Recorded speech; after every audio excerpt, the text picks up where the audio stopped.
Саламатсыздарбы? Апамдын тамактары каналына кош келиңиздер. Бүгүн биз үй шартында коржиктерди жасайбыз. Идишке 1 стакан айранды коюп, үстүнө 2 чай кашыктаа соданы салып, аралаштырабыз. Жакшылап аралаштырып бүткөн соң, көрүп турганыңыздардай эле реакция жүрөт, көбүкчөлөр чыгып, үстүнөн 1 стакан кумшекерди салып, кумшекердин үстүнөн 2 жумуртка чагабыз. Бирөөсүн бүтүн бойдон, ал эми бирөөсүнүн сарысын алып коебуз, аны бетине сүрүү үчүн. Массаны жакшылап венчик менен аралаштырып алабыз. Венчик жок болсо, кашык, вилка деле жарай берет. Бирдей массага келген соң, эритилген сливочный майды жана 2 аш кашыктап өсүмдүк майынан кошуп, аралаштырып алабыз. Эми элгиктен унду аз-аздан өткөрүп, камыр кылууну баштадык.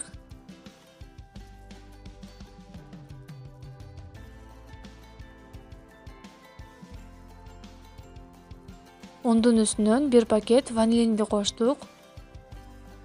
Лопатка менен аралаштырып, ундан аз-аздан салып, камыр кылабыз. Мынакей камырыбыз даяр. Лопаткага жабышпай турган камыр болгон.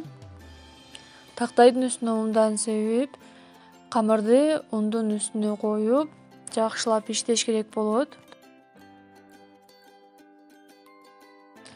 Камырды 3кө бөлүп алдык. Үчөөнү тең зубала кылып, бирөөсүнү жаюуну баштадык. Коржиктин формасын чыгаруу үчүн бизге пияла керек болот.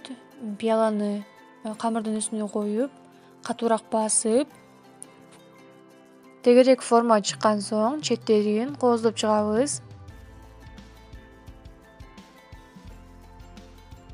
Жумуртканын сарысына 1 аш кашыктай сүттү кошуп, аралаштырып, коржиктердин үстүнө сүрүп алдык. 200 градуста 10-15 минутада даяр болот. Коржиктерибиз даяр болду. Аябай даамдуу жана берекелүү болду. Жакындарыңыздар менен бөлүшүп коюңуздар. Подписаться баскычын басып коюңуздар. Саламатта калыңыздар.